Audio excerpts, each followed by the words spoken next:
आज मंगलवार है और मैं आपसे कोई बड़ी बड़ी बात नहीं कहूंगी। बस एक छोटा सा सवाल पूछूंगी। आपके मन में जो बोझ महीनों से जमा है, क्या आपने आज उसे थोड़ी देर के लिए भी उतारा? क्योंकि कई बार दुख बाहर नहीं दिखता, वो घर के भीतर नहीं, इंसान के भीतर बैठ जाता है। बाहर से सब ठीक लगता है, काम चल रहा है, बातें हो रही हैं, दिन कट रहा है, लेकिन अंदर नींद टूटती है, मन घबराता है, छोटी छोटी बातों पर चिड़चिड़ाहट हो जाती है और कभी-कभी तो बिना वजह आंखें भी भर आती हैं। अगर आप इस समय ये वीडियो खोलकर बैठे हैं, तो मैं मानती हूं कि आपके जीवन में कुछ ऐसा ज़रूर है जो आपको थका रहा है। कर्ज का दबाव, नौकरी की चिंता, घर की कलह, बीमारी का डर, रिश्तों की टूटन या फिर वो अनकहा खालीपन जिसे आप किसी से कह नहीं पाते। और सुनिए, आज मैं आपको कोई डराने वाली कथा नहीं सुनाने वाली। ना मैं ये कहूंगी कि बस सुनते ही सब पल भर में बदल जाएगा, और ना ही मैं आपको कोई ऐसी उम्मीद दूंगी जो आपके जीवन की सच्चाई से कटकर हो। लेकिन मैं आपको एक ऐसी कथा ज़रूर सुनाऊंगी जो आपके मन में बैठी घबराहट को धीमे धीमे शांत करना शुरू करेगी। एक ऐसी कथा जो आपको याद दिलाएगी कि जब इंसान टूटता है ना, तब उसका सहारा केवल पैसा नहीं होता, केवल लोग नहीं होते।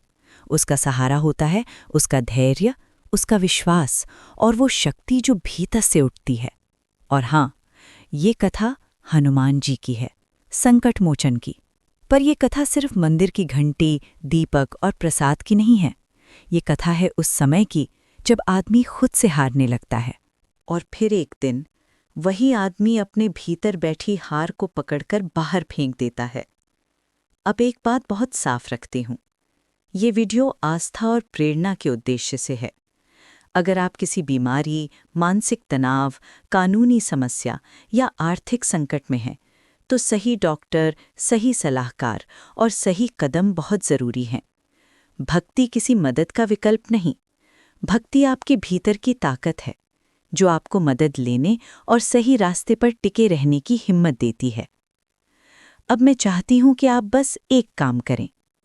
अपने दोनों हाथ ढीले छोड़ दीजिए, कंधों का तनाव थोड़ा कम कीजिए और जैसे आप किसी अपने से दिल की बात सुनते हैं, वैसे आज मेरी बात सुनिए।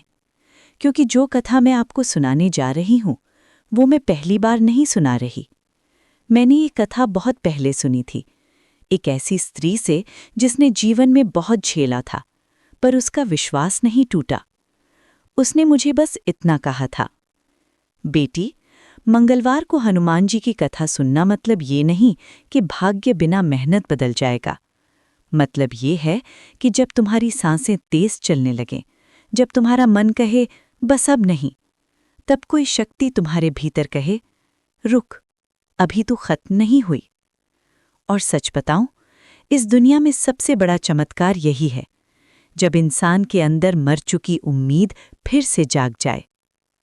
तो आज अगर आपका मन बहुत भारी है, अगर आप किसी के सामने मुस्कुराते हैं लेकिन अकेले में टूट जाते हैं, अगर आपको लग रहा है कि भगवान भी शायद आपकी तरफ नहीं देख रहे, तो प्लीज़ इस कथा को बीच में छोड़कर मत जाइए। क्योंकि कथा के आखिर में एक ऐसा मोड़ आएगा जो आपको केवल भावुक नहीं करेगा, वो आपको एक सवाल देगा, और वही सवाल आपके जीवन में बदलाव की शुरुआत बन सकता है। और हाँ, मैं आपको ये भी बताऊंगी कि मंगलवार का संकल्प आखिर होता क्या है, भक्ति में जिद और श्रद्धा में फ़र्क क्या है, और जब जीवन में कुछ अच्छा आने लगे तो इंसान कैसे खुद ही अपनी सबसे बड़ी परीक्षा बन जाता है। तो चलिए, एक पल के लिए मन में बस इतना कहिए, हे राम, मुझे सही राह दिखाना, और फिर जय हनुमान का नाम लेकर हम शुरू करते हैं ये कथा। मंगलवार सुनने में तो बस हफ्ते का एक दिन लगता है ना? लेकिन जिन लोगों ने जीवन में सच में संघर्ष देखा है, उन्हें पता होता है मंगलवार एक मूड नहीं, एक मनोबल है। मंगलवार का अर्थ केवल पूजा पाठ नहीं है। मंगलवार का अर्थ है अपने भीतर की कमजोरी को पहचानकर उसे अनुशासन से बदलना। और यही कारण है कि मंगलवार का नाम आते ही सबसे पहले हनुमान जी याद आते हैं। हनुमान जी को हम संकट मोचन कहते हैं। अब यहाँ मैं एक बहुत ज़रूरी बात साफ कर दूं। संकट सिर्फ बाहर से नहीं आता, संकट भीतर से भी आता है। कभी हमारा डर संकट बन जाता है, कभी क्रोध, कभी आलस, कभी अहंकार और कभी वो आदत कि हम हर चीज का दोष किस्मत पर डाल देते हैं। हनुमान भक्ति का असली अर्थ है इन अंदरूनी संकटों पर विजय। हनुमान जी शक्ति के प्रतीक हैं, पर वो शक्ति जो दूसरों को दबाती नहीं, वो शक्ति जो अपने भीतर की अराजकता को शांत करती है। आपने ध्यान दिया होगा, हनुमान जी को हम बजरंग बली कहते हैं। बजरंग का मतलब वज्र जैसा मजबूत, लेकिन वज्र जैसी मजबूती का मतलब ये नहीं कि दिल पत्थर हो जाए। असल मजबूती ये है कि इंसान टूटे नहीं, और टूट भी जाए तो वापस खड़ा हो जाए। इसीलिए मंगलवार के दिन लोग व्रत रखते हैं, हनुमान चालीसा पढ़ते हैं, मंदिर जाते हैं, सिंदूर चढ़ाते हैं, चना गुड़ का भोग लगाते हैं।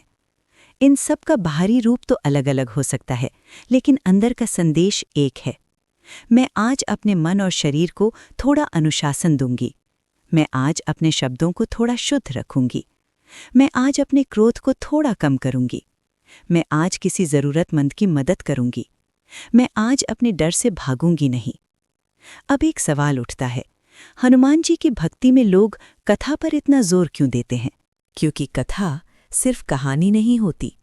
कथा एक आईना होती है। आप उसमें किसी और का जीवन देखते हैं, लेकिन धीरे धीरे आपको अपना जीवन दिखने लगता है, और फिर आपको समझ आता है कि मेरे साथ जो हो रहा है उसमें मैं कहाँ कमज़ोर पड़ रही हूँ और मैं कहाँ मजबूत हो सकती हूँ।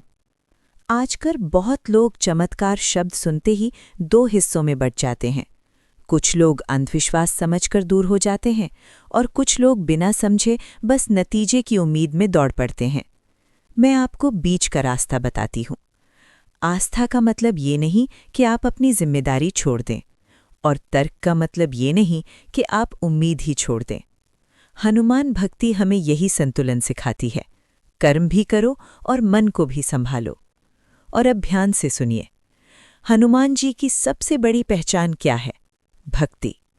उन्होंने अपना जीवन राम के चरणों में अर्पित किया, पर उनकी भक्ति कमज़ोर नहीं थी, वो भक्ति साहसी थी। जब भी संकट आया, उन्होंने पूछा नहीं कि क्यों आया, उन्होंने कहा आया है तो सामना करेंगे। यही भाव मंगलवार का है। मंगलवार आपको ये याद दिलाता है कि आप अपने जीवन में कोई एक चीज़ चुनिए और उसे मजबूत कीजिए। आपकी नींद, आपकी दिनचर्या, आपका गुस्सा, आपका कर्ज चुकाने का प्लान, आपकी पढ़ाई, आपका स्वास्थ्य, आपका आत्मविश्वास, कुछ भी, लेकिन एक चीज़ जिसे आप हर हफ्ते लगातार बेहतर बनाते रहें। और जब आप ऐसा करते हैं तो जो बदलाव होता है वो चमत्कार जैसा लगता है, क्योंकि बाहर की परिस्थितियां धीरे धीरे वही रहने पर भी आप अंदर से बदलने लगते हैं। इसीलिए मैं जब आज आपको ये कथा सुनाने जा रही हूँ तो मेरा उद्देश्य ये नहीं है कि आप सिर्फ सुने और फिर सब कुछ भगवान के भरोसे छोड़ दें। मेरा उद्देश्य है कि आप सुने और अपने भीतर एक छोटा सा संकल्प जगाएं। कथा सुनना जैसे किसी जलते हुए दीपक के पास बैठना है। आप दीपक से आग नहीं मांगते, आप बस उसकी रोशनी में अपना रास्ता देख लेते हैं। तो आज मंगलवार है और आज हम हनुमान जी के नाम से एक ऐसी कथा में प्रवेश करने वाले हैं जहां हर मोड़ पर एक संदेश है कि संकट आता है तो इंसान या तो टूटता है या फिर हनुमान की तरह भीतर से उठ खड़ा होता है। अब चलिए कथा का पहला दृश्य खोलते हैं। मैं आपको सच बताऊं, ये कथा मैंने किसी किताब में बस पढ़ी नहीं थी। मैंने ये कथा सीखी थी एक स्त्री से। और जब मैं स्त्री कह रही हूं ना, तो आप उसे सिर्फ उम्र या रिश्ते में मत बांधिए। वो स्त्री मेरे लिए एक चलती फिरती पाठशाला थी, जिसने अपने हिस्से के कई दुख चुपचाप झेले, लेकिन अपने घर की दीवारों पर उम्मीद की दरार नहीं पड़ने दी। मैं उस समय बहुत छोटी नहीं थी, लेकिन भीतर से कमज़ोर ज़रूर थी। मेरे जीवन में भी एक ऐसा दौर था जब सब कुछ होते हुए भी लगता था कुछ भी मेरे हाथ में नहीं है। काम का दबाव, रिश्तों की उलझन, मन की बेचैनी और ऊपर से वो आदत कि मैं खुद को हर बात के लिए दोष देने लगी थी। मैं बाहर से हंसती थी, पर रात को जब सब सो जाते मेरा मन जागता रहता। और मन जब जागता है ना, तो वो सवाल पूछता है, मेरे साथ ही क्यों? मेरी मेहनत का फल कहाँ है? मैं कब तक ऐसे ही चलती रहूंगी? उसी समय मेरी मुलाकात हुई उस स्त्री से। लोग उसे मौसी कहते थे, कुछ बुआ, कुछ दादी जैसी मानते थे, मैं उसे बस माँ जैसी कहूंगी, क्योंकि उसने बिना अधिकार जताए मेरी बेचैनी को पढ़ लिया था। एक मंगलवार की शाम थी। मैं थकी हुई थी, मन भारी था। वो मुझे घर के एक कोने में बैठी मिली, चुपचाप, बिना शिकायत किए। उनकी आंखों में उम्र थी, लेकिन गर नहीं था। चेहरे पर थकान थी, पर हार नहीं थी। मैंने उनसे बस इतना कहा, मुझसे अब नहीं हो रहा। उन्होंने मेरी तरफ देखा और बहुत धीरे से पूछा, किससे नहीं हो रहा बेटी, हालात से या खुद से? ये सवाल मुझे चुभा, क्योंकि सच यही था। मैं हालात से नहीं, खुद से हार रही थी। और जब इंसान खुद से हारता है तो उसे बाहर कोई नहीं बचा सकता, जब तक भीतर से कोई आवाज़ न उठे। उन्होंने पानी का गिलास मेरे हाथ में रखा और बोली, पहले सांस को सीधा कर, फिर सुन। आज मंगलवार है, आज मैं तुझे एक कथा दूंगी। ये कथा किसी को गिराने नहीं आई, ये कथा किसी को उठाने आई है। मैंने कहा, कथा से क्या होगा? वो हल्का सा मुस्कुराई, बोली, कथा से सब कुछ नहीं बदलता बेटी, लेकिन कथा से तू बदल जाती है, और जब तू बदलती है तो तेरा समय बदलने लगता है। फिर उन्होंने एक बात कही जो आज भी मेरे भीतर बजती है। हनुमान जी की भक्ति का मतलब चमत्कार मांगना नहीं। हनुमान जी की भक्ति का मतलब है जब मन डर जाए तब भी कदम सही दिशा में रखना। उन्होंने बताया कि मंगलवार की कथा में एक नियम है। कथा को सुनते समय मन को 2 जगह मत बांटना, न फोन पर न शोर में। बस पूरे मन से सुनना, ताकि आपका मन अपनी ही आवाज़ सुन सके। और फिर उन्होंने मुझसे एक वादा लिया। वो बोली, मैं तुझे पूरी कथा सुनाऊंगी, लेकिन तू बीच में हार नहीं मानेगी, क्योंकि जीवन में बहुत बार लोग दुख से नहीं टूटते, अधूरी उम्मीद से टूटते हैं। और अधूरी उम्मीद वहीं जन्म लेती है जहां हम बीच में छोड़ देते हैं। उस दिन उन्होंने मुझे ये भी समझाया कि ये कथा किसी को अमीर बनाने का सौदा नहीं है। ये कथा एक सीख है कि गरीबी सिर्फ जेब में नहीं होती, सोच में भी होती है। और समृद्धि सिर्फ धन नहीं होती, समृद्धि होती है मन की स्थिरता, रिश्तों की गर्माहट और जीवन में सही गलत की समझ। उन्होंने कहा, अगर तुझे सच में हनुमान जी की कृपा चाहिए तो तू ये नहीं पूछेगी कि मुझे क्या मिलेगा, तू ये पूछेगी कि मैं क्या बनूं। और शायद यही वजह है कि मैं आज ये कथा आपको सुना रही हूं, क्योंकि मैं चाहती हूं आप भी इसे सिर्फ सुने नहीं, इसे सीखें। तो अब जो कथा शुरू होने वाली है वो किसी प्रतियोगिता की कहानी नहीं है। ये एक इंसान के भीतर की लड़ाई की कहानी है। ये उस वक्त की कहानी है जब रोटी भी कम पड़ती है और भरोसा भी डगमगाता है। और फिर एक मंगलवार आता है जो इंसान को बाहर से नहीं, भीतर से बदल देता है। तो चलिए अब मैं वही कथा शुरू करती हूँ जो मैंने उस स्त्री से सीखी थी। बहुत समय पहले की बात है। एक छोटा सा गांव था। ऐसा गांव जहां सुबह की हवा में मिट्टी की खुशबू होती थी, लेकिन कई घरों में चूल्हे की आग रोज नहीं जलती थी। गांव के आखिरी छोर पर एक कच्चा सा घर था। दीवारें मिट्टी की, छत जगह जगह से टूटी हुई, और बरसात में पानी ऐसे टपकता जैसे घर भी रो रहा हो। उसी घर में रहता था एक आदमी। मान लीजिए उसका नाम था दीनदयाल। नाम के हिसाब से बहुत बड़ा लगता है, लेकिन उसकी हालत इतनी छोटी हो गई थी कि लोग उसे नाम से नहीं, उसकी गरीबी से पहचानने लगे थे। दीनदयाल कोई बुरा इंसान नहीं था। वो चोर नहीं था, शराबी नहीं था, जुआरी नहीं था। वो बस गरीब था। और कभी-कभी दुनिया में सबसे बड़ा अपराध यही मान लिया जाता है। उसके घर में उसकी पत्नी थी, सुशीला। सुशीला ऐसी स्त्री थी जो अपने दुख को भी घर के कोने में रखकर काम करती थी, ताकि बच्चे डर ना जाएं। और 2 छोटे बच्चे थे, एक थोड़ा बड़ा, एक थोड़ा छोटा। बच्चे भूख का मतलब नहीं जानते थे, लेकिन भूख उन्हें बहुत जल्दी बड़ा बना देती है। दीनदयाल का रोज का नियम था, बहुत तड़के उठना, पास की नदी या कुएं पर जाकर स्नान करना और गांव के बाहर बने पुराने हनुमान मंदिर में जाकर बैठ जाना। वही मंदिर जहां लोग कम आते थे। वीरान सा रास्ता, कुछ झाड़ियां और मंदिर के भीतर एक सिंदूरी मूर्ति, जिसके सामने एक छोटा सा दीपक जलता रहता था। दीनदयाल वहां घंटों बैठकर हनुमान चालीसा पढ़ता, कभी मंदिर की सफाई करता, कभी मूर्ति के पास गिरी हुई सूखी पत्तियां हटाता। उसके लिए वो मंदिर सिर्फ पूजा की जगह नहीं थी, वो उसकी आखिरी उम्मीद थी। लेकिन उम्मीद भी कब तक अकेले लड़ती? गांव में कुछ समय से सूखा पड़ा था, फसल नहीं हुई थी। जिनके पास था वो अपने लिए बचा रहे थे, जिनके पास नहीं था वो दूसरों के दरवाजे पर खड़े होकर शर्म निगल रहे थे। दीनदयाल भी उन्हीं में से एक था। फर्क बस इतना था कि वो मदद मांगते हुए भी अपनी नम्रता नहीं खोता था। 3 दिन से उसके घर में चूल्हा नहीं जला था। 3 दिन। और भूख जब 3 दिन हो जाए तो सिर्फ पेट नहीं जलता, आत्मा जलने लगती है। उस शाम घर में बच्चे रो रहे थे। रोते रोते उनकी आवाज़ भी टूट रही थी।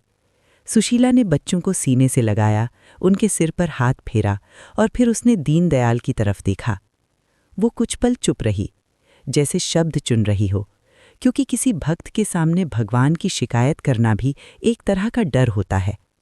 फिर उसने बहुत धीमे से कहा, स्वामी, आज तीसरा दिन है। बच्चे भूख से तड़प रहे हैं। मैं देख नहीं पा रही। क्या हमारे हनुमान जी को हमारी हालत दिखाई नहीं देती? ये बात कहते ही उसकी आंखें भर आईं। सुशीला रोना नहीं चाहती थी। वो जानती थी अगर वो टूटेगी तो घर का हौसला टूट जाएगा। दीनदयाल की आंखों में भी पानी आ गया। वो पत्नी की बात सुनकर नाराज नहीं हुआ। वो जानता था भूख में सबसे पहले भरोसा चोट खाता है। उसने सुशीला के सिर पर हाथ रखा और बोला, धीरज रखो, बजरंगबली अपने भक्तों को यूं नहीं छोड़ते। आज कुछ ना कुछ जरूर होगा। लेकिन सच ये था कि उसके पास कैसे का जवाब नहीं था। बस हो जाएगा कि एक डोरी थी जिसे वो दोनों हाथों से पकड़े था। वो गांव की तरफ निकल पड़ा, नंगे पैर, तेज धूप, शरीर में कमजोरी, मन में चिंता और सिर के ऊपर जैसे आसमान भी चुप था। वो पहले एक घर गया जहां कभी पूजा पाठ कराता था। दरवाज़ा बंद मिला। दूसरे घर गया, किसी ने कहा, आज नहीं कल आना। तीसरे घर गया तो भीतर से आवाज़ आई, हमारे पास खुद नहीं है। दोपहर ढल गई। दीनदयाल के हाथ खाली थे। दिल और भारी हो गया। अब उसके सामने 2 रास्ते थे। एक घर लौटकर बच्चों की आंखों में खुद को छोटा महसूस करना, दूसरा कहीं बैठकर रो लेना ताकि घर लौटने से पहले मन थोड़ा हल्का हो जाए। वो चलते चलते गांव के सबसे अमीर आदमी के घर पहुंच गया। गांव में सब उसे सेठ कहते थे। सेठ के घर की दीवारें ऊंची थीं, दरवाजे मजबूत थे और आंगन में अनाज के ढेर ऐसे थे जैसे कभी कमी आएगी ही नहीं।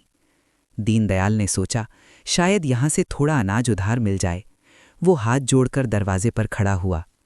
दरवाज़ा खुला, एक मुनीम बाहर आया। ऊपर से नीचे तक देखकर बोला, क्या चाहिए? दीनदयाल ने धीरे से कहा, घर में कई दिन से चूल्हा नहीं जला, बच्चों के लिए थोड़ा अनाज उधार। मुनीम हंस पड़ा। वो हंसी ऐसी थी जैसे किसी ने दीनदयाल की गरीबी को तमाचा मार दिया हो। उधार? तुम दोगे कैसे? यहाँ कोई धर्मशाला नहीं चल रही। जाओ। दीनदयाल ने विनती की, हाथ जोड़े, आवाज कांपी, लेकिन मुनीम ने धक्का दे दिया। धक्का सिर्फ शरीर को नहीं लगता, स्वाभिमान को लगता है। दीनदयाल कुछ कदम पीछे लुढ़क गया। आसपास 2-4 लोग खड़े थे। किसी ने मदद नहीं की, किसी ने आंख नहीं मिलाई। लोग गरीबी देखकर ऐसे मुंह फेर लेते हैं जैसे गरीबी छू जाए तो उनकी किस्मत खराब हो जाएगी। वो वहां से उठकर चल पड़ा। उसके भीतर कुछ टूट रहा था, और जब इंसान के भीतर कुछ टूटता है तो वो बाहर की दुनिया से ज्यादा खुद से लड़ता है। शाम होने लगी, सूरज ढल रहा था, हवा ठंडी होने लगी, लेकिन उसके मन का ताप बढ़ रहा था। उसके कदम अब घर की तरफ नहीं उठ रहे थे। वो सोच रहा था, मैं किस मुंह से जाऊं, क्या बोलूंगा? पानी पिलाकर कब तक बच्चों को बहलाऊंगा? क्या भगवान सिर्फ अमीरों की सुनते हैं? मेरी भक्ति में क्या कमी रह गई? और फिर वो विचार भी आए जिन्हें कोई किसी को बताता नहीं। विचार जैसे, अगर मैं ही ना रहूं तो? इस जिंदगी का मतलब ही क्या है? आप समझ रहे हैं ना, गरीबी सबसे बड़ा दुख नहीं है। सबसे बड़ा दुख है बेबसी। जब आदमी चाहता है पर कर नहीं पाता, जब वो सही होते हुए भी हारता जाता है। दीनदयाल उसी बेबसी के साथ गांव के बाहर उस पुराने हनुमान मंदिर की तरफ मुड़ गया। वो मंदिर जहां वो रोज बैठता था, आज वो वहां पूजा करने नहीं, अपना अंतिम सवाल पूछने जा रहा था। मंदिर सुनसान था, अंधेरा घिर रहा था, झींगुर की आवाज़ें थीं, हवा में जंगल की गंध थी। भीतर बस एक छोटा सा दीपक टिमटिमा रहा था, जैसे आखिरी सांस। दीनदयाल सीढ़ियों पर बैठा, कुछ देर चुप रहा, फिर उठा और सीधे मूर्ति के सामने चला गया। उसने कुछ विधि नहीं की, कोई मंत्र नहीं, कोई आसन नहीं, बस टूटे हुए आदमी की तरह रो पड़ा। और रोते रोते उसने वही बात कह दी जिसे बहुत लोग दिल में दबा कर रखते हैं। हे संकट मोचन, दुनिया तुम्हें दुख भंजन कहती है। क्या तुम्हें मेरा दुख नहीं दिखता? मैंने किसका बुरा किया? मेरे बच्चों को ये सजा क्यों? अगर मेरी भक्ति गलत है तो मुझे सजा दे दो, पर उन्हें क्यों? उसकी आवाज मंदिर में गूंज रही थी। रोते रोते उसके कंधे कांपने लगे, सांस टूटने लगी। वो मूर्ति के चरणों में गिर पड़ा। उसने कहा, आज अगर तुमने नहीं सुना तो मैं यहीं सब खत्म कर दूंगा। और ये कोई नाटक नहीं था।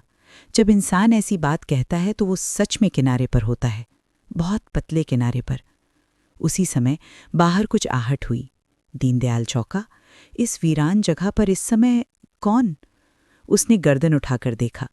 मंदिर के द्वार पर एक बूढ़ा सा साधु खड़ा था, कपड़े मैले, शरीर कमजोर, लेकिन आंखों में एक अजीब सी चमक, जैसे वो किसी की हार देखने नहीं, किसी की जीत जगाने आया हो।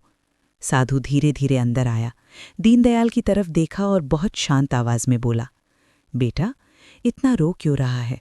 जीवन में दुख आता है, पर दुख के आगे झुकना ये किसने सिखाया? दीनदयाल ने आंसू पोंछे और टूटी हुई आवाज में कहा, बाबा, जब बच्चे भूख से रोते हैं ना, तब ज्ञान की बातें चुभती हैं। साधु ने उसे ध्यान से देखा, जैसे उसके भीतर तक पड़ रहा हो। फिर बोला, भूखे पेट में धैर्य भी कमजोर पड़ता है। चल, पहले कुछ खा ले। और साधु ने अपनी झोली से एक छोटा सा फल निकाला। दीनदयाल ने फल को देखा, उसकी आंखें फैल गईं। उसे भूख लगी थी, पर वो झिझका, क्योंकि गरीब आदमी को मुफ्त का निवाला भी डराता है। साधु ने कहा, ले, ये भी हनुमान जी की ही व्यवस्था है। दीनदयाल ने कांपते हाथों से फल लिया और एक छोटा सा टुकड़ा खाया, और यहीं से कहानी का रंग बदलने लगा। क्योंकि वो फल सिर्फ पेट में नहीं गया था, वो फल जैसे उसके भीतर बिखरे हुए भरोसे को जोड़ने लगा था। उसकी सांसें थोड़ी स्थिर हुईं, आंखों की जलन कम हुई, और मन में जो थोड़ी देर पहले मौत का ख्याल था, वहां अब एक बहुत हल्की सी आवाज उठी, रुको, सुनो, अभी कुछ बाकी है। दीनदयाल ने साधु की ओर देखा, और पहली बार उसके भीतर डर नहीं था, एक सवाल था। बाबा, आप कौन हैं? साधु ने हल्का सा मुस्कुराकर कहा, मैं कौन हूं ये जानना जरूरी नहीं। जरूरी ये है कि तू आज जो सुनने वाला है वो सिर्फ कथा नहीं है, वो तेरी बेबसी का उत्तर है। और दीनदयाल वही मंदिर की ठंडी जमीन पर साधु के सामने बैठ गया। क्योंकि जब जीवन सबसे ज्यादा तोड़ता है ना, तब एक सही शब्द, एक सही कथा, एक सही दिशा इंसान को फिर से खड़ा कर सकती है।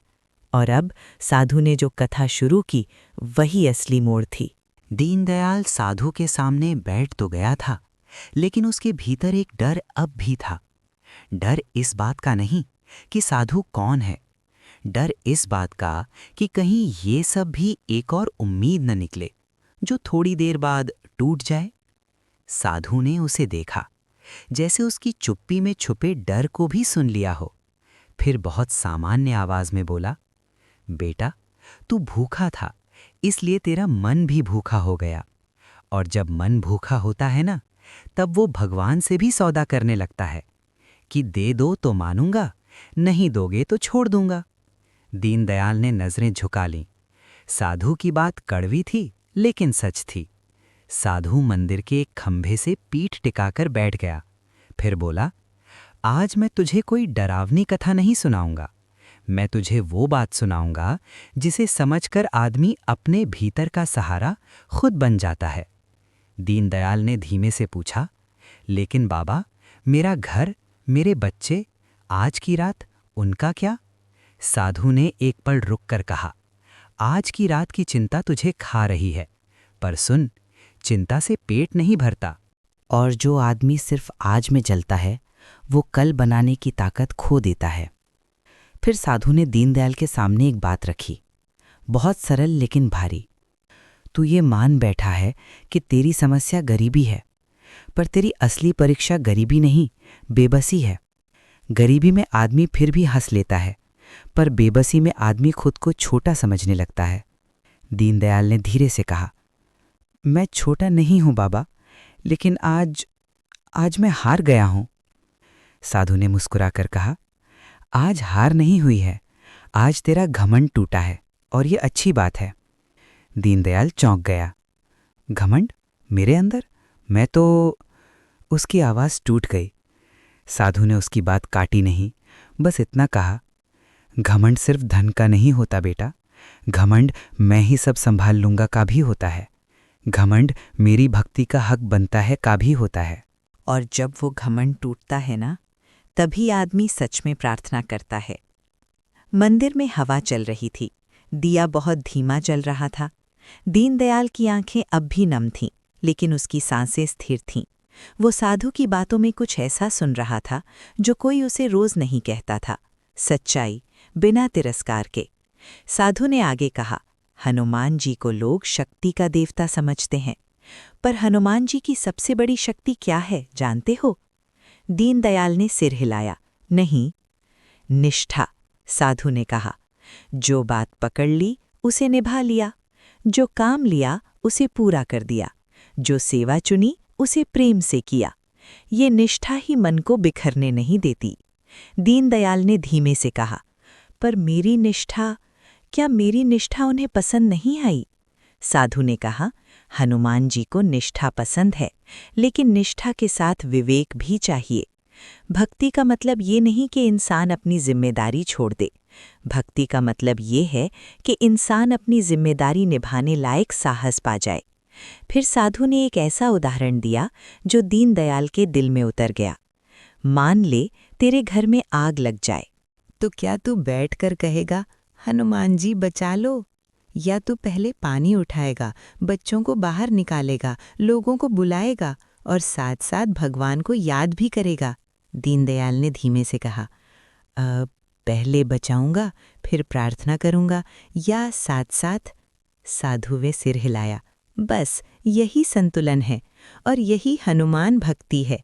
अब दीनदयाल के भीतर एक अलग ही तरह की शर्म उठ रही थी, लेकिन ये शर्म उसे तोड़ नहीं रही थी, उसे साफ कर रही थी, जैसे बरसों से जमा धूल किसी कपड़े से नहीं, किसी सच की हवा से उड़ रही हो।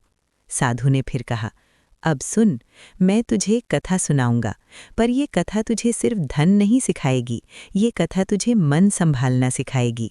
क्योंकि धन तो आता जाता है, लेकिन मन अगर सही जगह टिक गया तो आदमी फिर कभी पूरी तरह गरीब नहीं होता। दीनदयाल ने पहली बार साधु की आंखों में देखकर पूछा, बाबा, क्या सच में कथा से जीवन बदलता है? साधु हंसा धीमे से। कथा से जीवन नहीं बदलता बेटा, कथा से दृष्टि बदलती है, और दृष्टि बदलते ही निर्णय बदल जाते हैं, फिर निर्णय बदलते ही जीवन बदल जाता है। ये बात जैसे दीनदयाल की छाती पर रखे पत्थर को थोड़ा हल्का कर गई। फिर साधु ने उसे एक और बात कही, ऐसी बात जो प्रतियोगी वीडियो में अक्सर बस चमत्कार बनकर रह जाती है, लेकिन यहाँ हम उसे संदेश बना रहे हैं। तू अगर चाहता है कि तेरे घर से दुख कम हो, तो सबसे पहले अपने शब्दों से दुख कम कर, अपने क्रोध से दुख कम कर, अपने डर से दुख कम कर, और जब भी कुछ मिले थोड़ा आगे बढ़ाकर देना सीख। दीनदयाल ने पूछा, लेकिन बाबा, जब मेरे पास है ही नहीं तो मैं दूं क्या? साधु ने मंदिर की तरफ इशारा किया, तेरे पास अभी भी बहुत है। तेरे पास सच्चाई है, तेरे पास मेहनत है, तेरे पास ईमान है, और सबसे बड़ी बात, तेरे पास प्रार्थना है। फिर साधु ने एक पल रुककर दीनदयाल से कहा, और एक बात, आज जो तुम मंदिर में गिरा था वो कमजोरी नहीं थी, वो तेरी आत्मा का आखिरी दरवाज़ा था जो खुला है। दीनदयाल की आंखें फिर भर आईं, लेकिन इस बार रोना अलग था। इस बार रोना हार का नहीं था, ये रोना स्वीकार का था, जैसे उसने पहली बार मान लिया हो कि मैं अकेला नहीं हूँ, मैं बस थका हुआ हूँ। साधु ने अपनी झोली उठाई, उसमें हाथ डाला और इस बार कुछ अलग निकाला। कोई तंत्र मंत्र की चीज़ नहीं, कोई डरावना धागा नहीं, बस एक छोटी सी पुरानी सी माला।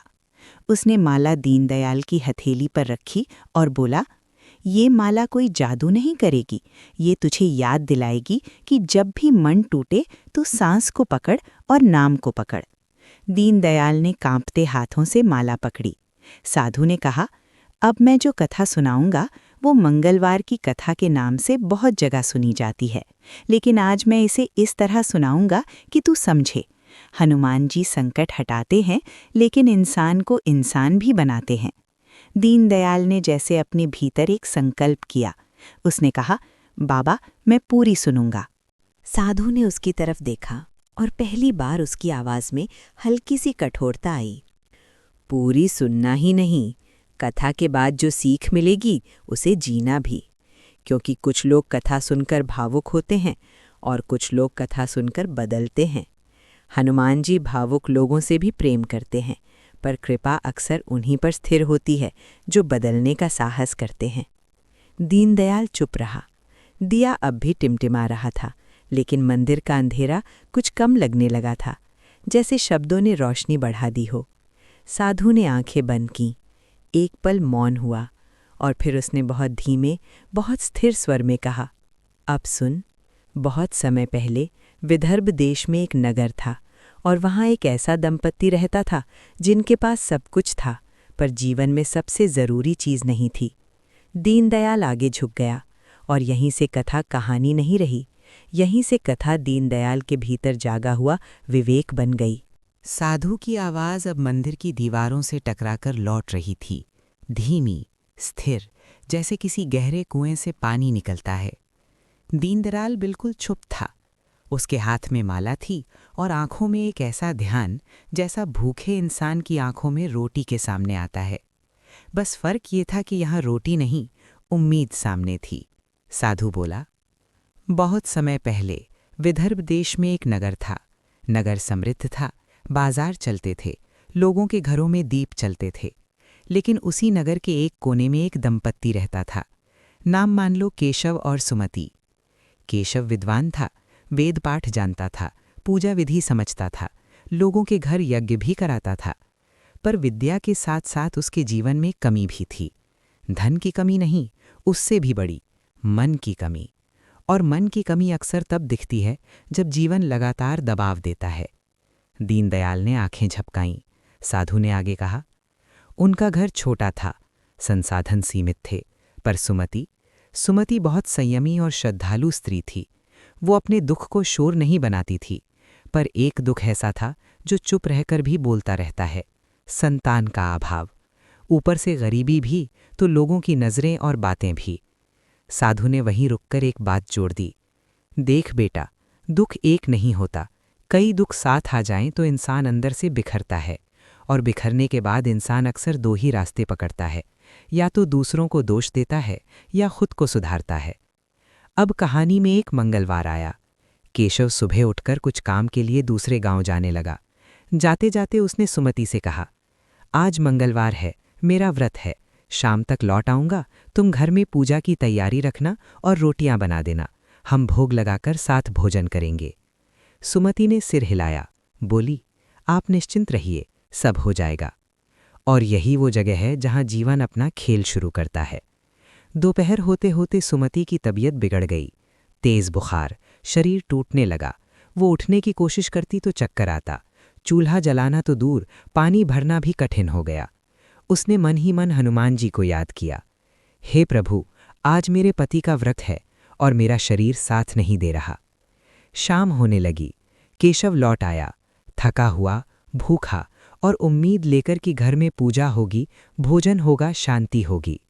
लेकिन जैसे ही वो भीतर आया, उसने देखा चूल्हा ठंडा, रोटियां नहीं, सुमति बिस्तर पर पड़ी है। और उस पल केशव की असली परीक्षा शुरू हुई। भूख, थकान और वर्षों का दबाव सब मिलकर उसके विवेक पर भारी पड़ गए। उसने बिना पूछे, बिना समझे ऊंची आवाज में कहना शुरू कर दिया, मैंने कहा था ना, आज मेरा व्रत है। तुमने एक काम नहीं किया। तुम्हें मेरे धर्म की कोई परवाह नहीं। सुमति ने कांपते हाथ जोड़कर कहा, स्वामी, मुझे क्षमा कर दीजिए, आज अचानक तेज बुखार, मैं उठ नहीं पाई। पर केशव का क्रोध शांत नहीं हुआ। उसने कहा, बहाने मत बनाओ, आज तुमने मेरा व्रत खंडित करवा दिया। अब मैं इस घर में जल भी नहीं ग्रहण करूंगा। और वो घर से निकल गया सीधा हनुमान मंदिर की ओर। दीनदयाल ने सांस रोकी। साधु ने उसकी तरफ देखा, जैसे पूछ रहा हो, समझ रहा है? फिर आगे बोला। केशव मंदिर में बैठकर रोया भी, शिकायत भी की, पर एक बात नहीं समझा कि पत्नी बीमार है। भक्ति में कठोरता नहीं, करुणा चाहिए। व्रत का मतलब भूखा रहना नहीं, व्रत का मतलब मन को साधना है। इधर घर में सुमति का मन टूट गया। उसने सोचा, मेरी वजह से मेरे पति भूखे रहे, मैंने उनका धर्म नहीं निभाया। और सुमति ने वही किया जो बहुत कम लोग करते हैं। उसने अपनी कमजोरी को हथियार नहीं बनाया, उसने उसे साधना बना दिया। उसने संकल्प लिया, जब तक स्वामी भोजन नहीं करेंगे मैं भी कुछ नहीं खाऊंगी। बीमारी में भी उसने जिद नहीं की, उसने निष्ठा की। वो जमीन पर लेटकर धीरे धीरे नाम जपने लगी, हनुमान हनुमान। रात बीती, फिर दूसरा दिन बीता। केशव भी नहीं खा रहा था, गुस्सा और अहम उसे रोके हुए था। सुमति भी नहीं खा रही थी, संकल्प उसे रोके हुए था। दोनों की हालत बिगड़ने लगी। तीसरा दिन आया और संयोग देखो, तीसरा दिन मंगलवार था। सुमति का शरीर अब जवाब देने लगा था। केशव घर लौटा तो देखा सुमति लगभग बेहोश है। वैद्य बुलाया गया। वैद्य ने कहा, अगर इन्होंने कुछ नहीं खाया तो प्राण संकट में है। केशव का घमंड उसी क्षण टूट गया। वो रोने लगा। उसने सुमति को उठाकर कहा, सुमति, मैं भोजन कर लूंगा, तुम दूध पी लो, दवा ले लो। पर सुमति ने बहुत कमजोर आवाज में कहा, पहले आप भोग लगाकर भोजन करिए। यहां साधु ने दीनदयाल की ओर झुककर कहा, देख बेटा, स्त्री का संकल्प जब अहंग से नहीं प्रेम से बनता है तो उसमें आग नहीं होती, उसमें रोशनी होती है। केशव और सुमति दोनों टूट चुके थे, और जब इंसान टूटकर भी सत्य पर टिके रहता है तब कृपा का द्वार खुलता है, ऐसा माना जाता है। उसी मंगलवार सुबह सुबह एक दिव्य प्रकाश उनके आंगन में फैला, इतना तेज कि आंखें चौंधिया जाएं, और उस प्रकाश के बीच एक बालक सा रूप प्रकट हुआ। लाल वस्त्र, तेजस्वी चेहरा और आंखों में अपनापन। केशव और सुमति कांप गए, डर से नहीं, आश्चर्य से। बालक ने बहुत सरल स्वर में कहा, माता उठो, तुम्हारी निष्ठा से मैं प्रसन्न हूं। सुमति समझ गई, ये कोई साधारण बालक नहीं। उसका मन भर आया। उसने चरण पकड़कर कहा, हे प्रभु, मेरे पति को सद्बुद्धि दीजिए, हमारे कष्ट हर लीजिए और हमें भक्ति का दान दीजिए। बालक बोला, तथास्तु। पर सुनो, कृपा का फल तभी स्थिर होता है जब संकल्प स्थिर हो। फिर उसने 21 मंगलवार का संकल्प बताया। साधु ने दीनदयाल को देखते हुए बहुत साफ शब्दों में कहा, 21 मंगलवार का अर्थ ये नहीं कि बस गिनती पूरी कर ली और सब मिल गया। इसका अर्थ है लगातार 21 हफ्ते तक अपने जीवन में अनुशासन, सेवा और शुद्धता लाना। हर सप्ताह फिर से वही संकल्प। बालक ने जो बात कही वो कथा का मूल था। हर मंगलवार प्रातः स्नान करके शुद्ध मन से हनुमान जी का स्मरण करना, लाल फूल, गुड़ चना का भोग और दिन भर मन को क्रोध, कटुवाणी और छल से दूर रखना। और फिर सबसे ज़रूरी बात, अंतिम मंगलवार को सेवा और भोजन सेवा का भाव रखना। जिन बच्चों को हनुमान स्वरूप माना जाता है या ज़रूरतमंदों को अपनी सामर्थ्य के अनुसार आदर से भोजन कराना। दान दिखावे के लिए नहीं, श्रद्धा के लिए। अब यहाँ साधु ने एक बहुत महत्वपूर्ण बात जोड़ दी ताकि बात अंधविश्वास न बने। बेटा, ये सब कर्मकांड का खेल नहीं है। इसका मनोभाव ये है कि जब तू लगातार सेवा और संयम करेगा तो तेरे अंदर धैर्य बढ़ेगा, तू गलत फैसलों से बचेगा और तेरे रिश्ते सुधरेंगे। यही कृपा का रास्ता बनता है। अब कहानी में मोड़ आया। केशव और सुमति ने संकल्प ले लिया। पहला मंगलवार उन्होंने नियम निभाए, दूसरा भी निभाए, तीसरा भी। उनके जीवन में एक नई शांति आने लगी। लेकिन जैसे जैसे मंगलवार बढ़ते गए वैसे वैसे परीक्षा भी बढ़ने लगी। कभी काम नहीं मिलता, कभी घर में अचानक खर्च आ जाता, कभी रिश्तेदार ताने मारते, ये सब ढोंग है। कभी पड़ोसी हंसते, भूखे रहकर कौन सा भगवान मिलेगा। और कभी खुद मन कहता, छोड़ो यार, क्या फ़ायदा। इसी को साधु ने सबसे कठिन परीक्षा कहा। क्योंकि बेटा, साधु बोला, कठिन परीक्षा बाहर नहीं, भीतर होती है, जब मन ही मन से लड़ने लगे।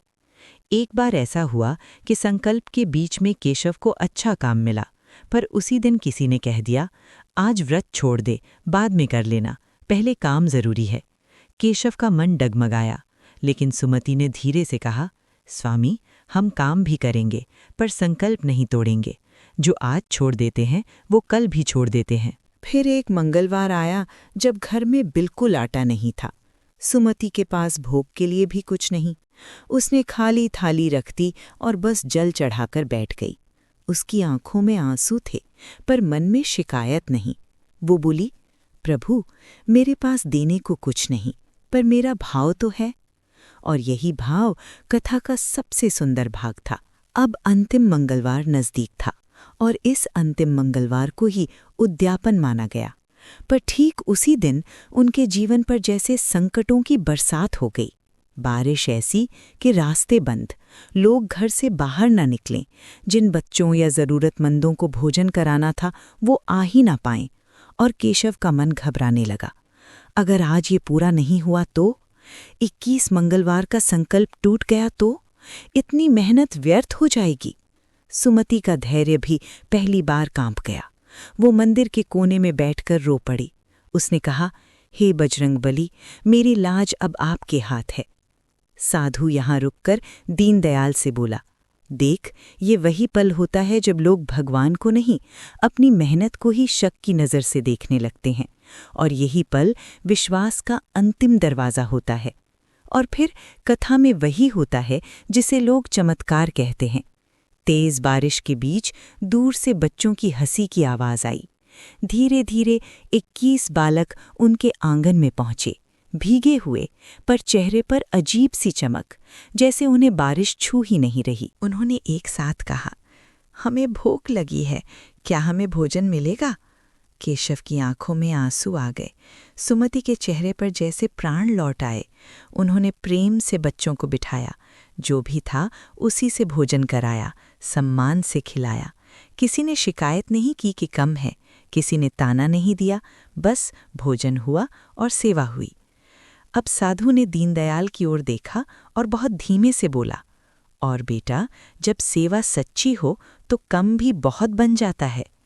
भोजन के बाद केशव ने बच्चों को देने के लिए अपने घर का छोटा सा संदूक खोला, जिसमें कल तक कुछ खास नहीं था, पर उस दिन उसमें ऐसी व्यवस्था दिखाई दी कि केशव स्तब्ध रह गया। कथा कहती है, उनका घर खाली नहीं रहा, उनके जीवन में स्थिरता आई, और सबसे महत्वपूर्ण, केशव के भीतर करुणा लौट आई। और जैसे ही उन्होंने सिर उठाकर उन बच्चों को देखा, आंगन में कोई नहीं था, बस हवा में एक शांति थी, जैसे कोई आशीर्वाद गुजर गया हो। दीनदयाल के रोंगटे खड़े हो गए। उसने बहुत धीमे से पूछा, बाबा, ये कैसे? साधु ने उसकी तरफ देखा और कहा, यही तो बात है। कथा का उद्देश्य ये नहीं कि तू कैसे पकड़ ले, कथा का उद्देश्य ये है कि तू क्यों समझ ले, क्यों संकल्प जरूरी है, क्यों सेवा जरूरी है, और क्यों अंतिम घड़ी में भी विश्वास जरूरी है। फिर साधु ने एक पंक्ति में उस पूरे हिस्से का सार कहा, 21 मंगलवार की सबसे कठिन परीक्षा ये नहीं कि तू भूखा रहे, सबसे कठिन परीक्षा ये है कि तू हालात के बीच भी इंसान बना रहे, कटु न हो, लालची न हो, और हार मानकर खुद को न तोड़ दे। दीनदयाल की आंखों से आंसू बह रहे थे, लेकिन अब ये आंसू दुख के नहीं थे, ये आंसू जैसे भीतर की गांठ खुलने के थे। और साधु ने सांस लेकर कहा, अब आगे सुन। इसी कथा के भीतर एक और मोड़ है, क्योंकि जब इंसान को कुछ मिलने लगता है ना, तब उसका असली इम्तिहान शुरू होता है। और मंदिर के उस अंधेरे में दीनदयाल ने पहली बार महसूस किया, कथा बाहर नहीं चल रही, कथा उसके भीतर चल रही है। साधु ने कुछ पल चुप्पी रखी, जैसे वो दीनदयाल को सांस भरने का समय दे रहा हो। फिर उसने धीमे धीमे कहा, अब जो मैं बताने जा रहा हूँ बेटा, वो कथा का चमत्कार वाला हिस्सा नहीं है, वो कथा का सबसे सच्चा हिस्सा है। क्योंकि यहाँ कृपा जरूर दिखेगी, पर केंद्र में चरित्र रहेगा। दीनदयाल ने माला को कसकर पकड़ा, उसकी आंखें साधु पर टिक गईं। साधु बोला, केशव और सुमति के घर में उस अंतिम मंगलवार के बाद एक बात बदल गई थी। उनके दिन वही थे, पर उनका मन अलग हो गया था।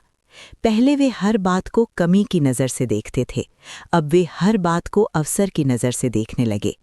और यही बदलाव हनुमान भक्ति का पहला फल है, दृष्टि का बदलना। लेकिन कथा का असली क्लाइमैक्स अभी आना था। साधु ने आगे कहा, अंतिम मंगलवार की रात के बाद केशव को एक सपना आया। सपने में वही तेजस्वी बालक, वही लाल वस्त्र, वही शांत आंखें। बालक ने कहा, केशव, तुम्हारा संकल्प पूरा हुआ, पर याद रखना, संकल्प पूरा होना मंजिल नहीं, शुरुआत है। केशव ने हाथ जोड़कर पूछा, प्रभु, क्या अब हमारे दुख खत्म हो जाएंगे? बालक ने बहुत साधारण बात कही, दुख कम होंगे, पर परीक्षा खत्म नहीं होगी। दीनदयाल ने चौंक कर कहा, परीक्षा? साधु ने सिर हिलाया, हाँ बेटा, क्योंकि जीवन में दो तरह की परीक्षाएं होती हैं, एक दुख में, दूसरी सुख में। फिर साधु ने कहानी का वो दृश्य खोला जो पूरे संदेश को चमका देता है। कुछ ही दिनों बाद केशव को काम मिलने लगा, छोटे छोटे काम, फिर थोड़ा बड़ा काम। लोगों का व्यवहार भी बदला। जो कल तक ताने मारते थे, अब मुस्कुराकर बोलते, पंडित जी, आप तो बड़े भाग्यशाली निकले। सुमति ने घर में साफ सफाई शुरू की, पूजा का स्थान व्यवस्थित किया। बच्चों की कमी का दुख अब भी था, पर मन में धैर्य आ गया था। और फिर एक दिन केशव मंदिर गया। मंदिर के बाहर एक बूढ़ा भिखारी बैठा था, बहुत कमजोर, आंखें धसी हुई, हाथ कांपते। उसने केशव को देखते ही कहा, बेटा, हनुमान जी के नाम पर कुछ दे दे, 2 दिन से भूखा हूं। केशव का हाथ रुक गया। यहाँ साधु ने दीनदयाल की ओर देखते हुए कहा, यहीं से क्लाइमैक्स शुरू होता है बेटा, क्योंकि व्रत रखना आसान है, पर जब सामने असली ज़रूरतमंद आए तब मन का असली रंग दिखता है। केशव के पास बहुत नहीं था, पर उसके पास इतना था कि वो कुछ दे सकता था। पर उसी क्षण उसका मन बोल उठा, अभी तो हाल ही में संभले हैं, अगर आज दे दिया तो कल क्या होगा? सुमति उस समय उसके साथ नहीं थी। केशव अकेला था, और अकेले में इंसान का असली स्वभाव जल्दी बाहर आता है। भिखारी फिर बोला, बेटा, 1 रोटी ही दे दे, हनुमान जी का नाम ले रहा हूं। केशव के भीतर 2 आवाज़ें थीं। एक आवाज़ कहती थी, दे दे, यही तो तूने सीखा है। दूसरी आवाज़ कहती थी, पहले अपना सोच, दुनिया मांगती ही रहेगी। और यहाँ कथा का सबसे बड़ा संदेश है, कृपा का रूप बाहर नहीं, भीतर उठता है। केशव ने अपनी सांस रोकी। उसने उस भिखारी की आंखों में देखा। वहाँ लालच नहीं था, वहाँ सिर्फ भूख थी, और भूख बहुत ईमानदार होती है। केशव ने धीरे से कहा, ठहरो बाबा। वो मंदिर के भीतर गया। प्रसाद के लिए जो गुड़ चना था, उसमें से थोड़ा बाहर लाया। पास की दुकान से एक गर्म रोटी भी ले आया और भिखारी के हाथ में रखते हुए बोला, बाबा, मेरे पास ज्यादा नहीं है, पर जितना है आपका है। भिखारी के चेहरे पर एक अजीब सी राहत आई। उसने कांपते हाथों से निवाला लिया और बहुत धीमे से कहा, तुम्हारा घर खाली नहीं होगा। इतना कहकर वो उठने लगा, और जैसे ही वो भीड़ में गया, केशव की नज़र उसे फिर नहीं मिली। अब आप कह सकते हैं, ये तो साधारण घटना है, इसमें चमत्कार क्या? चमत्कार ये नहीं था कि भिखारी गायब हो गया। चमत्कार ये था कि केशव ने उस दिन अपने डर पर जीत ली। साधु ने दीनदयाल से कहा, बेटा, कई बार भगवान आशीर्वाद नहीं देते, भगवान अवसर देते हैं, अवसर अपने चरित्र को चुनने का। लेकिन कथा अभी आगे बढ़ती है। उस रात केशव घर लौटा। सुमति ने पूछा, आज मंदिर में क्या हुआ? केशव ने भिखारी की बात बताई। सुमति की आंखें भर आईं। उसने कहा, स्वामी, ये वही रास्ता है। हमने व्रत किया था ताकि हमारा मन बड़ा हो। अगर मन छोटा ही रहा तो धन आ भी गया तो क्या? केशव पहली बार बिना बहस के सिर हिला सका, क्योंकि अंदर कुछ बदल चुका था। अब एक नया मोड़ आता है, और यही क्लाइमैक्स को पूर्ण बनाता है। साधु बोला।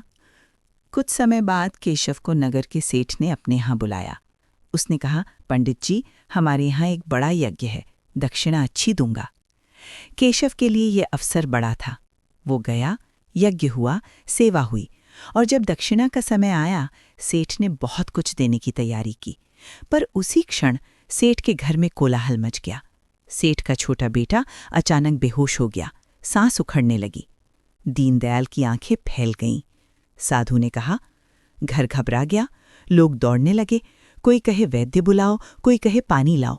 और केशव के सामने एक पल के लिए वही पुराना डर आया, ये मेरे बस का नहीं। लेकिन फिर उसने वही किया जो हनुमान भक्ति सिखाती है, पहले कर्म फिर प्रार्थना। उसने बच्चे को गोद में उठाया, उसे सीधा लिटाया, घर वालों को कहा हवा करो, पानी लाओ, वैद्य को बुलाओ, और साथ साथ उसने मन में राम नाम लिया। फिर उसने बच्चे के कान के पास बहुत धीमे से कहा, डरो मत, श्वास लो। ये कोई चमत्कारी इलाज की बात नहीं है, ये करुणा और धैर्य की बात है जो संकट में काम आती है। वैद्य आया, कुछ समय बाद बच्चे की हालत संभलने लगी, घर में राहत फैली। सेठ रोने लगा, उसने केशव के हाथ पकड़ लिए। पंडित जी, आपने मेरे बेटे को संभाल लिया, आप ना होते तो। केशव ने बहुत शांत होकर कहा, मैंने कुछ नहीं किया सेठ जी, मैंने सिर्फ वही किया जो उस समय करना चाहिए था, बाकी प्रभु की कृपा। और यही वो चरित्र था जिसे कथा स्थापित कर रही थी, क्योंकि जिस आदमी ने पहले अपनी पत्नी की बीमारी में कठोरता की थी, वही आदमी अब किसी और के बच्चे के लिए पिता बनकर खड़ा था। अब साधु ने दीनदयाल की आंखों में देखकर कहा, बेटा, ये परिवर्तन ही असली कृपा है। हनुमान जी की कृपा का रूप हमेशा सोना चांदी नहीं होता।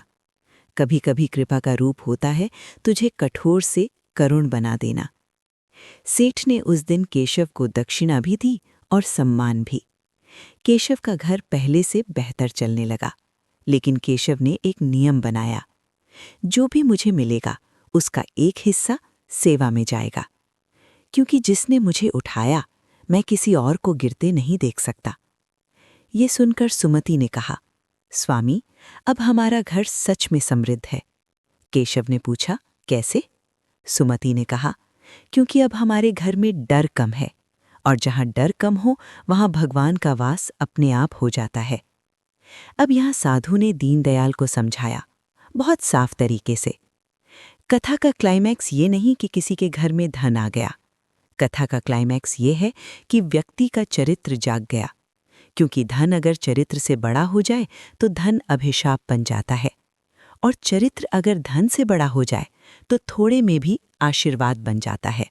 दीनदयाल की आंखों से आंसू बह रहे थे। उसने धीरे से पूछा, बाबा, तो क्या हनुमान जी हमें बस अच्छे इंसान बनाने आते हैं? साधु ने हंसकर कहा, और क्या, संकट तो हर किसी के जीवन में आता है, पर कुछ लोग संकट में टूटते हैं, कुछ लोग संकट में निखरते हैं। हनुमान जी उन्हीं को निखारते हैं जो भीतर से सही चुनते हैं। फिर साधु ने उस क्लाइमैक्स को एक वाक्य में बांध दिया, कृपा का सबसे बड़ा रूप ये है कि तू बुरा करने से रुक जाए और अच्छा करने में डट जाए। और अब साधु ने अपनी आवाज को थोड़ा गंभीर किया, जैसे अगला मोड़ बहुत जरूरी हो। पर बेटा, अब कहानी का सबसे खतरनाक हिस्सा शुरू होगा, क्योंकि जब व्यक्ति का दिन फिरता है ना, तो बाहर के लोग नहीं, उसका अपना मन उसकी परीक्षा लेने लगता है। दीनदयाल ने माला को और कसकर पकड़ लिया, क्योंकि वो समझ गया था अब जो आने वाला है वो केवल कथा नहीं, जीवन का नियम है। साधु ने दीनदयाल की तरफ देखा और बहुत धीमे स्वर में कहा, बेटा, इंसान दुख में भगवान को याद करता है, ये तो स्वाभाविक है, पर असली परीक्षा तब होती है जब दुख हटने लगे और सुख आने लगे, क्योंकि दुख इंसान को झुकाता है, मगर सुख बहुत बार इंसान को फुला देता है। दीनदयाल ने जैसे ही ये सुना, उसकी आंखों में एक डर सा उतर आया, क्योंकि उसे अपने गांव के कई चेहरे याद आ गए जो थोड़े से पैसे में बदल गए थे। साधु ने कहानी आगे बढ़ाई, केशव और सुमति के दिन सच में सुधरने लगे, काम लगातार मिलने लगा, सम्मान बढ़ने लगा, घर में अन्न आने लगा, और फिर एक दिन उनके घर में वो चीज़ भी आई जिसे लोग भाग्य का दरवाज़ा मान लेते हैं, धन का बड़ा लाभ। किसी पुराने यजमान ने केशव को वर्षों पुराना बकाया लौटा दिया, किसी काम की दक्षिणा उम्मीद से ज़्यादा मिल गई, और एक सेठ ने उसके ज्ञान से प्रसन्न होकर मदद भी की। अब उनके घर में पहली बार सुविधा आई। साधु ने यहाँ एक चीज़ बहुत साफ की। याद रख, सुविधा बुरी नहीं होती। बुरी तब होती है जब सुविधा आदमी को आलसी और अहंकारी बना दे। पहले केशव सुबह जल्दी उठता था, मंदिर जाता था, सुमति के साथ बैठकर भोग लगाता था। अब घर में काम बढ़ गया, मिलने वाले बढ़ गए, लोगों का आना जाना बढ़ गया और धीरे धीरे एक बदलाव शुरू हुआ, इतना धीमा कि किसी को दिखा नहीं। पहला बदलाव, समय का बहाना। एक मंगलवार की सुबह सुमति ने कहा, स्वामी उठिए, मंदिर चलना है। केशव ने करवट बदली और बोला, आज बहुत काम है सुमति, बाद में कर लेंगे, तुम कर लो पूजा। सुमति ने नरमी से कहा, पूजा तो मैं कर लूंगी, पर आपका संकल्प? केशव ने थोड़ा चिढ़कर कहा, संकल्प तो मन का होता है, मन से कर लूंगा। साधु ने दीनदयाल से कहा, बेटा यहीं से गिरावट शुरू होती है, जब इंसान मन से कर लूंगा कहकर जीवन से हटने लगता है। दूसरा बदलाव, शब्दों का तेज होना। पहले केशव की भाषा मीठी थी, वो कम बोलता, शांत बोलता।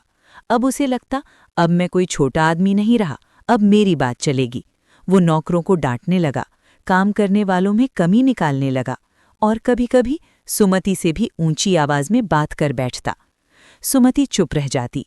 वो जानती थी ये लड़ाई शब्दों की नहीं, मन की है। तीसरा बदलाव, दूसरों को तुच्छ समझना। जब कोई गरीब आता और कहता, कुछ मदद, केशव का मन सोचता, ये सब तो लेने आते हैं। वो देने से पहले 100 बार सोचने लगा और जो देता तो मन में चुभन रहती, जैसे कोई उसका हक छीन रहा हो। साधु ने कहा, दान का असली मूल्य धन में नहीं होता, भाव में होता है, और जब भाव में चुभन आ जाए तो धन भी बोझ बन जाता है। अब कहानी का वो दृश्य आया जो असली इम्तिहान था। एक मंगलवार की दोपहर केशव अपनी दुकान या काम की जगह पर बैठा था, हिसाब किताब देख रहा था। उसी समय एक बूढ़ा भिखारी आया, कांपते हाथ, फटे कपड़े, आंखों में भूख। उसने कहा, सेठ जी 2 दिन से कुछ नहीं खाया, हनुमान जी के नाम पर कुछ दे दीजिए। अब ध्यान दीजिए, ये वही वाक्य था जो कभी केशव को जगाता था, हनुमान जी के नाम पर। लेकिन अब उसी वाक्य से उसे चिढ़ होने लगी थी। केशव ने सिर उठाकर देखा और कठोर स्वर में बोला, हनुमान जी का नाम लेकर तुम लोगों ने भीख मांगना आसान बना लिया है। काम करो, यहाँ रोज रोज मत आया करो। भिखारी ने हाथ जोड़कर कहा, मालिक बस 1 रोटी। केशव ने गुस्से में कहा, भागो यहाँ से, यहाँ कोई लंगर नहीं। और उसने अपने नौकर को इशारा किया। भिखारी को धक्का देकर बाहर निकाल दिया गया। भिखारी गिरते गिरते बचा। वो उठा, अपनी धूल झाड़ी और जाते जाते उसने पीछे मुड़कर बस एक नज़र केशव को देखा। कथा में उस नज़र का वर्णन बहुत छोटा है, पर असर बहुत बड़ा, क्योंकि वो नज़र बद्दुआ जैसी नहीं थी, वो नज़र दुख जैसी थी, जैसे वो कह रही हो, तू बदल गया। साधु ने दीनदयाल से कहा, बेटा गरीबी में इंसान दूसरों से कुछ मांगता है, पर जब अहंकार आ जाए तो इंसान दूसरों से सम्मान मांगने लगता है, और जो इंसान खुद सम्मान नहीं देता वो सम्मान का भूखा रह जाता है। केशव शाम को घर लौटा। सुमति ने पूछा, स्वामी आज किसी ने कहा कि आपने एक बूढ़े को धक्के से निकलवाया। केशव ने झुंझलाकर कहा, हाँ तो तुम्हें क्या, ये सब ढोंगी हैं, अगर मैं सबको देता रहूंगा तो मेरा घर कैसे चलेगा। सुमति ने बहुत शांत स्वर में कहा, स्वामी घर धन से नहीं चलता, घर भाव से चलता है, और ये धन हमें ऐसे ही नहीं मिला। हमें याद रखना चाहिए कि हमें किसने उठाया। केशव ने हंसकर कहा, तुम भी हर बात में वही मंदिर वही कथा, बस करो, अब समय बदल गया है। सुमति की आंखें भर आईं, पर उसने जवाब नहीं दिया, क्योंकि कुछ सच्चाइयों का जवाब शब्द नहीं, समय देता है। और समय ने जवाब दिया। कुछ दिनों बाद राजा के महल से बुलावा आया। राज्य पर संकट था, युद्ध की आशंका थी, राजकोष में सहायता चाहिए थी। राजा ने नगर के धनवानों से सहयोग मांगा। केशव भी बुलाया गया। राजा ने कहा, पंडित केशव, मैंने सुना है कि तुम्हारे पास समृद्धि आई है, राज्य की रक्षा के लिए सहयोग करो। अब ये वो जगह थी जहां चरित्र का पलड़ा फिर से तौला जाना था। केशव के भीतर डर उठ गया, अगर मैंने दे दिया तो मेरा कम हो जाएगा। उसने झूठ बोल दिया। उसने कहा, महाराज, लोग बढ़ा चढ़ा कर कहते हैं, मेरे पास इतना कुछ नहीं। राजा ने केशव के वस्त्र, उसके आभूषण, उसकी चाल सब देख लिया। राजा समझ गया ये झूठ है, लेकिन राजा ने तत्काल कुछ नहीं कहा, बस उसे जाने दिया। घर लौटते समय केशव ने राहत की सांस ली।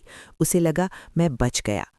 साधु ने दीनदयाल से कहा, देख बेटा, जब इंसान सच बोलता है तो डरता है कि लोग क्या कहेंगे, और जब इंसान झूठ बोलता है तो डरता है कि सच कब पकड़ा जाएगा।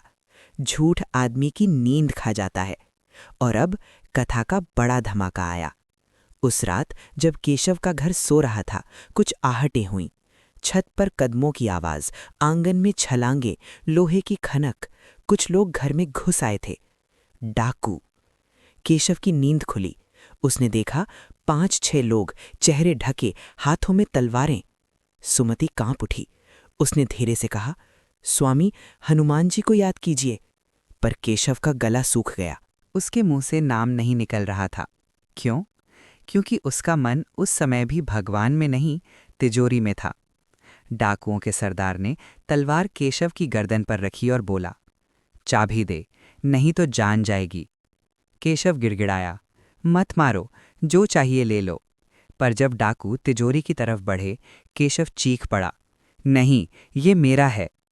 साधु ने दीनदयाल की आंखों में देखकर कहा, यही है असली इम्तिहान। जब आदमी मेरे में फंस जाता है, तब मेरा ही उसे डुबो देता है। डाकुओं ने तिजोरी खोल ली। सोना, चांदी, रत्न सब समेटने लगे। केशव के भीतर जैसे प्राण निकल रहे थे। वो रो रहा था, पर उसकी रोने में भी हानि थी, सुधार नहीं। और उसी समय सुमति ने आंखें बंद कीं।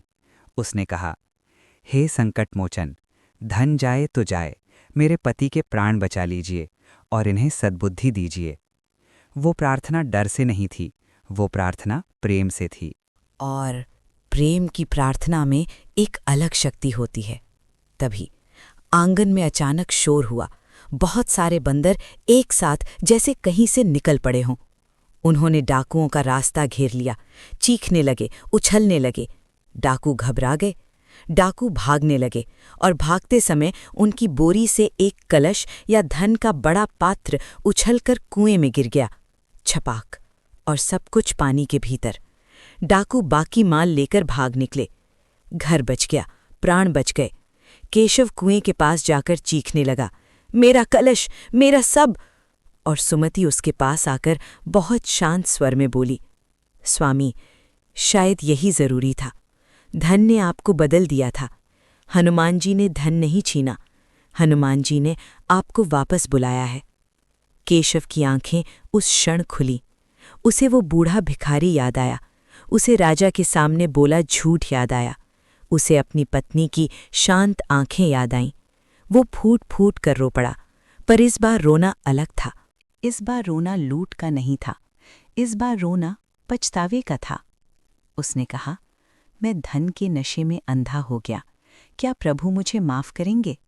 सुमति ने कहा, अगर हम सच में बदलें तो जरूर। साधु ने दीनदयाल से कहा, देख बेटा, कथा यहाँ चमत्कार नहीं दिखाती, कथा यहाँ नियम दिखाती है। धन आता है तो मन की परीक्षा होती है, और अगर मन जीत गया तो धन भी शुभ हो जाता है। अगर मन हार गया तो धन भी आग बन जाता है। दीनदयाल की आंखों में डर नहीं रहा, एक समझ थी, क्योंकि अब उसे दिख रहा था संकट सिर्फ खाली जेब नहीं है, संकट खाली मन है। और साधु ने आखिरी पंक्ति में इस पूरे मोड़ को बांध दिया। धन आना कृपा हो सकती है, पर धन के बाद इंसान का वैसा ही रहना वही असली साधना है। फिर साधु ने धीरे से कहा, अब अगला दृश्य सुन, क्योंकि रात के बाद सुबह आती है और सुबह में प्रायश्चित का रास्ता खुलता है। उस रात के बाद केशव के घर में सन्नाटा था। बाहर लोग सोच रहे थे डाकू आ गए, माल चला गया, बस कहानी खत्म। लेकिन भीतर जो चल रहा था वो डाकुओं की लूट से भी ज्यादा भयावह था। केशव का अपने ही भीतर से सामना। साधु ने दीनदयाल से कहा, बेटा, डर हमेशा तलवार से नहीं आता, सबसे बड़ा डर तब आता है जब आदमी को पता चलता है कि जिस चीज़ को वो बचा रहा था वही चीज़ उसे खा रही थी। केशव पूरी रात सो नहीं पाया। बार बार उठकर कुएं की तरफ देखता। उसे लगता जैसे उसका सब कुछ वहीं डूब गया है। सुमति उसके पास बैठी थी। उसकी आंखों में डर तो था पर घबराहट नहीं थी, क्योंकि उसका भरोसा धन पर नहीं था, भरोसा भगवान पर था और अपने चरित्र पर था। केशव ने टूटे स्वर में कहा, सुमति, अगर आज वो बंदर ना आते तो? सुमति ने धीरे से कहा, तो भी हम अकेले नहीं होते स्वामी। भक्ति का अर्थ यही है, संकट में भी मन का हाथ न छूटे। केशव ने सिर झुका लिया। पहली बार उसके भीतर ये स्वीकार जन्मा कि मैंने भगवान का नाम नहीं लिया, मेरी पत्नी ने लिया। उसने महसूस किया कि संकट के समय उसकी जुबान बंद थी क्योंकि उसका मन बंद था। और यही भयावह रात का असली संदेश था। सुरक्षा तिजोरी में नहीं, तिजोरी के बाहर वाले मन में होती है। साधु ने कहा, अब सुन बेटा। उस रात के बाद केशव को लगा कि सब खत्म हो गया। लेकिन ईश्वर की कथा में खत्म बहुत बार शुरुआत होता है। सुबह हुई, सूरज निकला, गांव वालों को खबर फैल गई। लोग देखने आने लगे, किसके घर डाके पड़े, कितना माल गया, कैसे बच गए। कुछ लोग दुख जताने आए और कुछ लोग भीतर ही भीतर खुश भी थे, क्योंकि दुनिया में ऐसे लोग भी होते हैं जिन्हें दूसरे का गिरना अच्छा लगता है। केशव पहले इस तरह की बातों पर गुस्सा करता, पर उस दिन उसके भीतर गुस्सा नहीं था, उसके भीतर शर्म थी। वो मन ही मन वही बूढ़ा भिखारी देख रहा था जिसे उसने धक्के देकर निकाल दिया था। वो खुद को राजा के सामने झूठ बोलते देख रहा था, और वो अपनी पत्नी को देख रहा था जो हर बार उसे संभालती रही लेकिन उसे चोट नहीं पहुंचाई। सुमति ने कहा, स्वामी, आज मंगलवार है।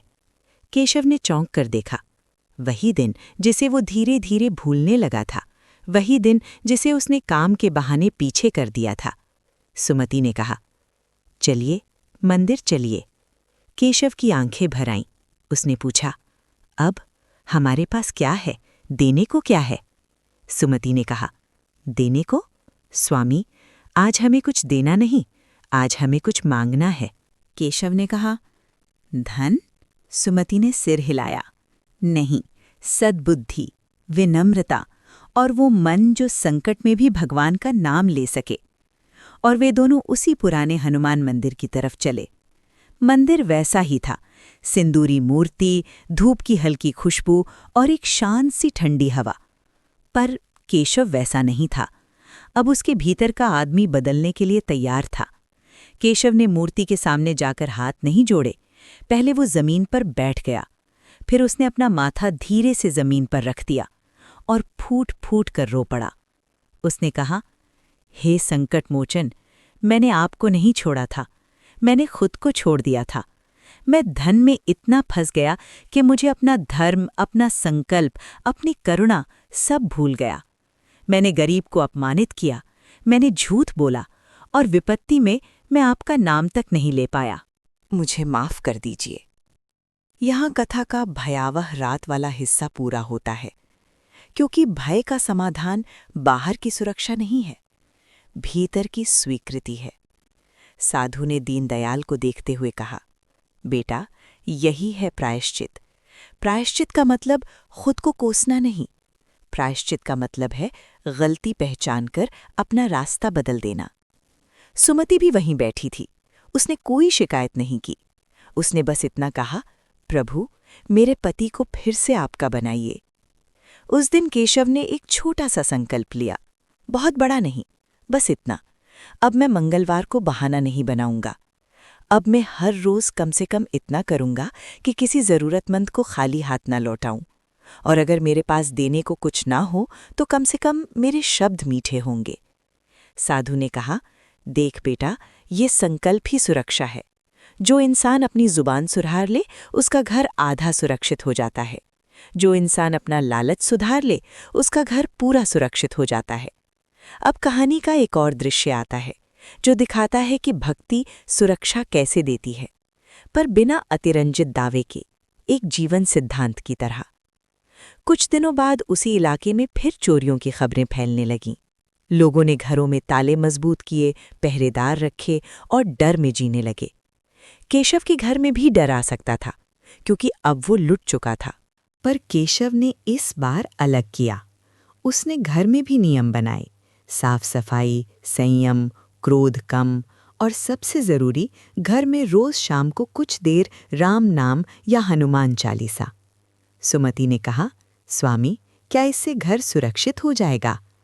केशव ने बहुत शांत होकर कहा, घर का ताला बाहर लगता है सुमति, पर घर की सुरक्षा भीतर लगती है। अगर हम डर में जिएंगे तो हम टूट जाएंगे, अगर हम भक्ति में टिकेंगे तो हम संभल जाएंगे। उसी रात एक बार फिर आहट हुई, बहुत हल्की, जैसे कोई बाहर घूम रहा हो।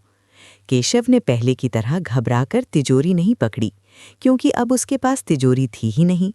उसने उठकर दीपक जलाया, दरवाजे की ओर गया और मन में राम नाम लिया। वो बाहर निकला नहीं, बस भीतर से आवाज दी, कौन है? बाहर खामोशी रही, फिर किसी के कदम पीछे हटे। कुछ देर बाद सब शांत हो गया। क्या हुआ था कोई नहीं जानता। हो सकता है कोई राहगीर रहा हो सकता है कोई चोर नाकाम हुआ हो। कथा इसे कृपा कहती है, पर संदेश यही है, जब घर के भीतर डर कम हो तो निर्णय सही होते हैं और संकट अक्सर बढ़ने से पहले ही रुक जाते हैं। साधु ने दीनदयाल से कहा, बेटा, भक्ति का मतलब ये नहीं कि मुसीबत आएगी ही नहीं। भक्ति का मतलब ये है कि मुसीबत आए तो तू टूटेगा नहीं, और जब तू नहीं टूटता तब तू सही कदम लेता है, और वही कदम तुझे बचाते हैं। केशव के घर में अब धन पहले जैसा नहीं था, पर घर में शांति बढ़ गई थी। केशव की भाषा बदल गई थी। उसकी आंखों में घमंड नहीं था, एक नरमी थी, और यही नरमी, यही स्थिरता सुरक्षा का असली कवच थी। दीनदयाल बहुत देर से चुप बैठा था। अब उसने धीमे से पूछा, बाबा, क्या सच में यही सुरक्षा है? साधु ने कहा, हाँ बेटा, सुरक्षा का मतलब सिर्फ खतरे से बचना नहीं, सुरक्षा का मतलब है खतरे में सही रहना। फिर साधु ने उस भयावह रात के सार को एक पंक्ति में कह दिया, जिस रात धन चला गया, उसी रात अगर केशव का अहम भी चला गया तो समझो उसी रात उसकी रक्षा हो गई।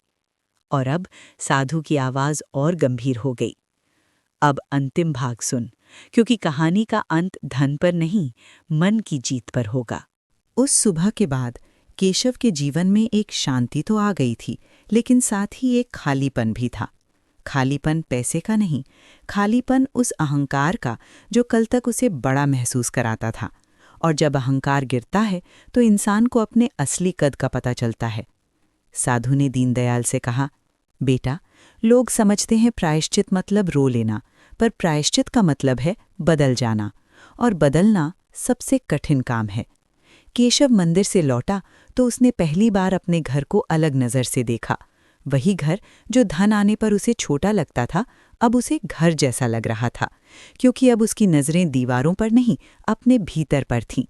सुमति ने चूल्हा जलाया। घर में ज्यादा अनाज नहीं था, पकवान नहीं थे, लेकिन जो था वो प्रेम से था। केशव ने वही सादा भोजन खाया, बिना शिकायत, बिना तुलना। और खाने के बाद उसने सुमति से कहा, मैंने तुम्हें बहुत बार दुख दिया है। सुमति ने कोई लंबा भाषण नहीं दिया, उसने बस इतना कहा, स्वामी, दुख तो जीवन देता है, पर जीवन अगर हमें सही बना दे तो वही दुख वरदान बन जाता है।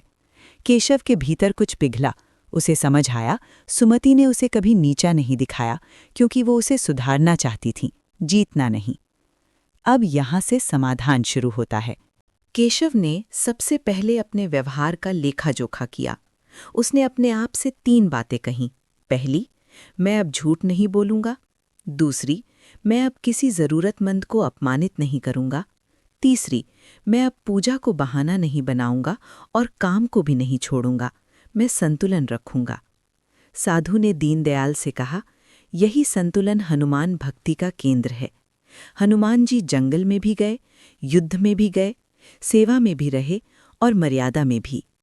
केशव ने अगले ही दिन से मेहनत शुरू की, लेकिन अब उसकी मेहनत में एक फर्क था। अब वो सिर्फ कमाने नहीं जा रहा था, अब वो कमाई को योग्य बनाकर लाना चाहता था। पहले उसे जल्दी धन चाहिए था, अब उसे धीरे, स्थिर और शुद्ध कमाई चाहिए थी। वो फिर से छोटे छोटे काम करने लगा, कभी पूजा पाठ, कभी किसी के घर संस्कार, कभी खेत पर मजदूरी का हिसाब, कभी किसी सेठ के यहाँ लिखावट।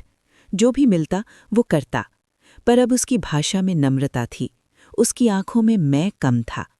सुमति ने भी घर संभाला, उसने खर्च में संयम रखा। वो जानती थी समृद्धि 2 चीज़ों से आती है, मेहनत से और मर्यादा से। और अब कहानी में वो सबसे सुंदर परिवर्तन आता है जब इंसान का धन नहीं, उसका दिल लौट आता है। एक दिन वही बूढ़ा भिखारी फिर दिखाई दिया, वही कांपते हाथ, वही फटे कपड़े। केशव उसे देखते ही ठिठक गया, उसे अपने किए पर शर्म आ गई। उसने दौड़कर भिखारी के सामने हाथ जोड़े और कहा, बाबा, उस दिन मैं अंधा था, मुझे क्षमा कर दीजिए। आज मेरे पास ज्यादा नहीं है, लेकिन जो है आपका है। उसने अपने घर से रोटी और थोड़ा सा गुड़ लाकर दिया। भिखारी ने कोई आशीर्वादों का ढेर नहीं लगाया, बस इतना कहा, बेटा, अब तू सही जगह लौट आया है। और यही था वापसी। वापसी मंदिर की नहीं, मूल्यों की। साधु ने दीनदयाल को समझाया, देख बेटा, कई लोग मंदिर लौट आते हैं पर मन नहीं लौटता, और कुछ लोग मन लौटा लेते हैं तो मंदिर अपने आप जीवन बन जाता है। अब केशव की आदतें बदलने लगीं। पहले वो देर तक सोता था, अब वो फिर से जल्दी उठने लगा। पहले वो मंगलवार को टालता था, अब मंगलवार को वो अपने सप्ताह का स्तंभ बांधने लगा। पहले उसका मन कहता था, मैं क्या दूं? अब उसका मन पूछता, मैं किसका सहारा बनूं? वो हर मंगलवार एक छोटा नियम निभाता। अगर बहुत कुछ नहीं दे सकता तो कम से कम किसी भूखे को एक निवाला दे, और अगर निवाला भी नहीं तो कम से कम सम्मान दे, क्योंकि कभी कभी सबसे बड़ी मदद पैसे की नहीं होती, इंसानियत की होती है। समाधान का दूसरा हिस्सा था राजा वाला मामला। राजा को केशव पर संदेह था। केशव समझ गया था कि उसने गलत किया। एक दिन वो खुद राजा के दरबार गया, हाथ जोड़कर बोला, महाराज, उस दिन मैंने भय और मुंह में झूठ कहा। मैं अपराधी हूँ, मैं क्षमा मांगता हूँ। मेरे पास अब बहुत कुछ नहीं, पर जो भी मैं दे सकूं मैं राज्य के लिए देने को तैयार हूँ। राजा ने केशव को देखा। राजा को आश्चर्य हुआ, क्योंकि लोग गलती करते हैं पर गलती मानने का साहस बहुत कम करते हैं। राजा ने कहा, सच बोलने में देर हुई, लेकिन सच बोलना तुम्हारे भीतर कुछ बदलने का प्रमाण है। जाओ, अपने जीवन को ठीक रखो। केशव का सिर हल्का हो गया, झूठ का बोझ उतर गया। साधु ने दीनदयाल से कहा, बेटा, झूठ आदमी की किस्मत नहीं बिगाड़ता, झूठ आदमी के भीतर का आत्मविश्वास बिगाड़ता है। और जब आत्मविश्वास टूटे तो आदमी सही काम भी गलत तरीके से करने लगता है। अब कहानी का तीसरा और सबसे मानवीय समाधान आया, केशव और सुमति का संबंध। धन के समय में केशव ने सुमति को कम सुना था, अब वो उसे ध्यान से सुनने लगा। वो निर्णय अकेले नहीं करता, सलाह करता। वो बोलने से पहले रुकता, और कभी गलती हो जाए तो माफी मांग लेता। एक रात सुमति ने कहा, स्वामी, मुझे डर था कि धन आपको हमसे दूर कर देगा। अब जब धन नहीं है तो आप हमारे पास वापस आ गए। केशव ने कहा, मैं समझ गया सुमति, मेरा घर मेरे सिक्कों से नहीं बना था, मेरा घर तुमसे बना था, और मेरी भक्ति तुम्हारे धैर्य से बची रही। और यही कथा एक बहुत बड़ा सत्य कहती है। समृद्धि का मतलब केवल धन नहीं, समृद्धि का मतलब है घर में विश्वास, रिश्तों में सम्मान और मन में सुकून। अब अंतिम फल की बात। कथा कहती है, कुछ समय बाद सुमति की गोद भर गई। उनके घर में एक शिशु का जन्म हुआ, और उस बच्चे के आने से जो रोशनी घर में फैली वो किसी तिजोरी से बड़ी थी। साधु ने तुरंत दीनदयाल से कहा, बेटा, इसे सिर्फ वरदान मत समझना, इसे उस जीवन का परिणाम समझ जहां क्रोध कम हुआ, प्रेम बढ़ा और संकल्प स्थिर रहा। केशव अब बहुत धनी नहीं था, लेकिन अब वो डर का गुलाम नहीं था, वो सम्मान से जी रहा था, और सबसे बड़ी बात, वो दूसरों को भी सम्मान देना सीख गया था। उसने अपने लिए एक आखिरी नियम बनाया, अगर मेरे पास फिर से धन आएगा तो मैं उसे अपने चरित्र से छोटा रखूंगा, और अगर धन न भी आए तो भी मैं अपने चरित्र को बड़ा रखूंगा। साधु ने दीनदयाल की तरफ देखकर कहा, यही समाधान है, वापसी मंदिर की नहीं, मूल्यों की। और जब इंसान मूल्यों में लौटता है तब भगवान का हाथ अपने आप उसके सिर पर आ जाता है। दीनदयाल की आंखों में अब वही प्रश्न नहीं था जो शुरुआत में था, मेरे साथ ही क्यों? अब उसके भीतर एक नया वाक्य जन्म ले चुका था, अब मैं क्या बनूं? और यही प्रश्न बेटा हर कथा का असली अंत है। अब कथा सुनकर मन भारी भी हो सकता है और हल्का भी। कई लोगों की आंखें नम हो जाती हैं क्योंकि उन्हें अपना जीवन याद आ जाता है। पर मैं चाहती हूँ कि आप इस वीडियो से सिर्फ भावना लेकर ना जाएं। आप अपने साथ एक छोटा सा व्यावहारिक और सुरक्षित रूटीन लेकर जाएं। ऐसा रूटीन जो आप निभा सकें और जो आपके भीतर स्थिरता बढ़ाए। और एक बहुत ज़रूरी बात, ये आस्था और आत्मबल के लिए है। अगर आप बीमारी, चिंता, डिप्रेशन, घरेलू हिंसा, कानूनी या आर्थिक संकट में हैं, तो योग्य डॉक्टर, काउंसलर, वकील या फाइनेंशियल सलाहकार से मदद लेना बिल्कुल सही और ज़रूरी है। भक्ति मदद का विकल्प नहीं है, भक्ति मदद लेने की हिम्मत देती है। अब चलिए मंगलवार भक्ति रूटीन को बहुत सरल तरीके से समझते हैं। इसे आप अपनी क्षमता के अनुसार अपनाइए। 1.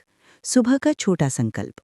सुबह उठते ही, बिस्तर से उठने से पहले ही अपने मन में एक वाक्य बोलिए, आज मैं क्रोध कम करूंगी, आज मैं सच बोलूंगी, आज मैं किसी का अपमान नहीं करूंगी।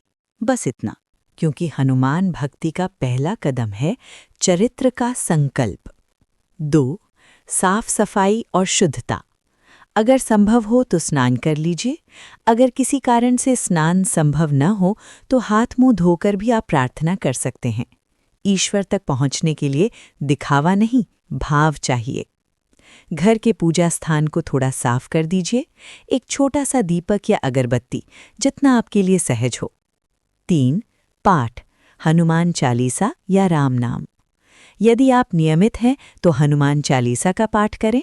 यदि आपके पास समय कम है तो बस राम नाम कुछ मिनट जप लें। यहाँ उद्देश्य संख्या पूरी करना नहीं है, उद्देश्य है मन को एक जगह टिकाना। आप चाहें तो मन में ये भी कह सकती हैं, हे हनुमान जी, मुझे साहस दीजिए कि मैं सही काम कर सकूं। 4. दिन भर का असली व्रत, भाषा और व्यवहार। बहुत लोग व्रत को सिर्फ भोजन से जोड़ते हैं, लेकिन कथा हमें बताती है असली व्रत व्यवहार का होता है। मंगलवार को आप 3 चीज़ों का खास ध्यान रखें। कटु वाणी नहीं, किसी को नीचा दिखाने वाले शब्द नहीं, झूठ नहीं, जितना हो सके सच और साफ बात, अपमान नहीं, घर में बाहर काम पर किसी का तिरस्कार नहीं। अगर आप ये 3 बातें संभाल लें तो समझिए मंगलवार का सबसे बड़ा व्रत हो गया। 5. प्रसाद या भोग सरल रखें। आप चाहें तो गुड़ और चना या जो भी आपके घर में उपलब्ध हो उसे श्रद्धा से रखें। लेकिन याद रखिए, ईश्वर भोग नहीं मांगते, ईमान मांगते हैं। और अगर घर में कुछ भी ना हो तो जल भी भाव से चढ़ाया जा सकता है। 6. सेवा, छोटा कदम बड़ा असर। हर मंगलवार सेवा का एक छोटा काम चुनिए। उदाहरण, किसी भूखे को भोजन कराना, किसी ज़रूरतमंद को फल देना, किसी बुजुर्ग की मदद करना, किसी के लिए पानी भर देना, किसी को सम्मान से बात कर लेना। सेवा का मतलब बड़ा दान नहीं है, सेवा का मतलब है दूसरे के दुख को हल्का करना। और कृपया याद रखें, दान दिखावे के लिए नहीं, किसी का वीडियो बनाकर, फोटो खींचकर, प्रचार करके सेवा का भाव कमजोर पड़ जाता है। 7. शाम का छोटा मन सेट। सोने से पहले बस 2 मिनट बैठिए। आज दिन में आपसे जो गलत हुआ उसे मन में स्वीकारिए और कल के लिए सुधार का इरादा रखिए। एक लाइन बोलिए, हे प्रभु, मेरी गलतियों को समझने की बुद्धि दीजिए और सुधारने की शक्ति दीजिए। 8. अगर जीवन बहुत कठिन चल रहा है, ये हिस्सा बहुत ज़रूरी है।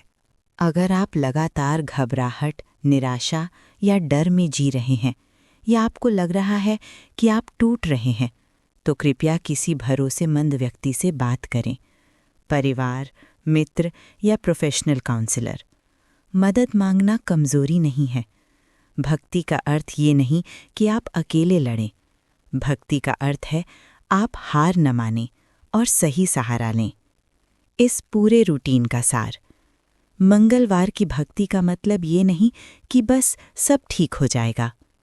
मंगलवार की भक्ति का मतलब है मेरा मन स्थिर होगा, मेरा व्यवहार सुधरेगा, मेरे निर्णय बेहतर होंगे और मैं संकट में भी खुद को नहीं खोऊंगी। और जब इंसान खुद को नहीं खोता तब रास्ते खुलने लगते हैं। अब बस एक आखिरी बात, अगर आप चाहें तो आज के मंगलवार को एक छोटा संकल्प लिख कर रखें। मैं 21 मंगलवार नहीं, पहले एक मंगलवार सही से जीऊंगी। यही शुरुआत है।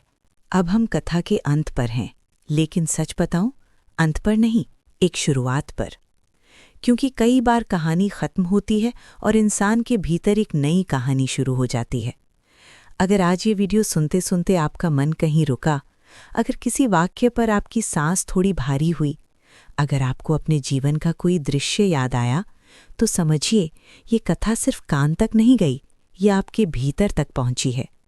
और मैं आपसे बस इतना कहना चाहती हूँ, आप अकेली नहीं हैं, आप अकेले नहीं हैं। बहुत लोग हंसते हुए जी रहे हैं, लेकिन भीतर से थक चुके हैं। बहुत लोग दूसरों को संभाल रहे हैं, पर खुद को संभालना भूल गए हैं। और बहुत लोग ऐसे भी हैं जिनके पास शिकायतें नहीं हैं, बस एक चुप दर्द है। आज अगर आपके जीवन में संकट है, तो उसका मतलब ये नहीं कि आप बुरे हैं। और अगर आपके जीवन में देर हो रही है, तो इसका मतलब ये नहीं कि आप छूट गए हैं। कभी कभी भगवान हमें रोकते नहीं, हमें गढ़ते हैं। कथा ने हमें एक बात बहुत साफ सिखाई, दुख में भगवान को याद करना आसान है, सुख में इंसान का सही बने रहना कठिन है। और यही असली भक्ति है। हनुमान जी की कृपा का रूप हमेशा बाहर नहीं दिखता। कभी वो कृपा आपके भीतर साहस बनकर आती है, कभी वो कृपा आपकी जुबान में मिठास बनकर आती है, कभी वो कृपा आपके क्रोध को रोककर आपके रिश्ते बचा लेती है, और कभी वो कृपा आपको इतना मजबूत बना देती है कि आप मदद मांगने से शर्माते नहीं और गलत आदत छोड़ने से डरते नहीं। अब मैं चाहती हूं कि आप आज से एक छोटा बदलाव चुनें, बहुत बड़ा नहीं, बस एक। जैसे अगर आप जल्दी गुस्सा हो जाते हैं, तो आज से एक हफ्ते सिर्फ इतना कीजिए कि गुस्सा आने पर बोलने से पहले एक सांस लें। अगर आप लगातार चिंता करते हैं, तो आज से रात को सोने से पहले 2 मिनट राम नाम लेकर मन को शांत करें। अगर आप किसी को अपमानित कर बैठते हैं, तो आज से किसी एक इंसान से सच्चे मन से क्षमा मांग लें। और अगर आप बहुत अकेला महसूस करते हैं, तो आज ही किसी भरोसेमंद व्यक्ति को एक छोटा सा संदेश भेज दें, मुझे बात करनी है। ये छोटे कदम ही बड़ा रास्ता बनाते हैं। और याद रखिए, भक्ति कोई प्रदर्शन नहीं है, भक्ति एक अंदरूनी अनुशासन है। जब आप बिना दिखाए अच्छा करते हैं, जब आप बिना शोर किए सही चुनते हैं, वहीं हनुमान जी की उपस्थिति सबसे ज्यादा होती है, ऐसा माना जाता है। अब जाते जाते मैं आपसे एक विनती करना चाहूंगी। अगर इस कथा ने आपको थोड़ा सा भी सहारा दिया, अगर आज आपका मन थोड़ा सा भी शांत हुआ, तो आप कमेंट में जय श्री राम या जय हनुमान लिख सकते हैं। ये कोई रस्म नहीं है, ये बस एक संकेत है कि आप आज अपने भीतर की उम्मीद को चुन रहे हैं। और अगर आप चाहें तो इस वीडियो को अपने घर में किसी एक ऐसे व्यक्ति तक जरूर पहुंचाइए जो बाहर से मजबूत दिखता है लेकिन भीतर से टूट रहा है। कभी कभी एक कथा, एक आवाज, एक सहारा किसी की रात बचा देता है। मैं आपसे फिर मिलूंगी एक नई कथा के साथ, एक नए संदेश के साथ। तब तक के लिए इतना ही। अपने मन को छोटा मत होने दीजिए, अपनी भाषा को कड़वा मत होने दीजिए और अपने विश्वास को थकने मत दीजिए। जय श्री राम, जय हनुमान। जैसे अगर आप जल्दी गुस्सा हो जाते हैं, तो आज से एक हफ्ते सिर्फ इतना कीजिए कि गुस्सा आने पर बोलने से पहले एक सांस लें। अगर आप लगातार चिंता करते हैं, तो आज से रात को सोने से पहले 2 मिनट राम नाम लेकर मन को शांत करें। अगर आप किसी को अपमानित कर बैठते हैं, तो आज से किसी एक इंसान से सच्चे मन से क्षमा मांग लें। और अगर आप बहुत अकेला महसूस करते हैं, तो आज ही किसी भरोसेमंद व्यक्ति को एक छोटा सा संदेश भेज दें, मुझे बात करनी है। ये छोटे कदम ही बड़ा रास्ता बनाते हैं और याद रखिए, भक्ति कोई प्रदर्शन नहीं है, भक्ति एक अंदरूनी अनुशासन है। जब आप बिना दिखाए अच्छा करते हैं, जब आप बिना शोर किए सही चुनते हैं, वहीं हनुमान जी की उपस्थिति सबसे ज्यादा होती है, ऐसा माना जाता है। अब जाते जाते मैं आपसे एक विनती करना चाहूंगी। अगर इस कथा ने आपको थोड़ा सा भी सहारा दिया, अगर आज आपका मन थोड़ा सा भी शांत हुआ, तो आप कमेंट में जय श्री राम या जय हनुमान लिख सकते हैं। ये कोई रस्म नहीं है, ये बस एक संकेत है कि आप आज अपने भीतर की उम्मीद को चुन रहे हैं। और अगर आप चाहें तो इस वीडियो को अपने घर में किसी एक ऐसे व्यक्ति तक ज़रूर पहुंचाइए जो बाहर से मजबूत दिखता है लेकिन भीतर से टूट रहा है। कभी-कभी एक कथा, एक आवाज़, एक सहारा किसी की रात बचा देता है। मैं आपसे फिर मिलूंगी एक नई कथा के साथ, एक नए संदेश के साथ। तब तक के लिए इतना ही। अपने मन को छोटा मत होने दीजिए, अपनी भाषा को कड़वा मत होने दीजिए और अपने विश्वास को थपने मत दीजिए। जय श्री राम, जय हनुमान।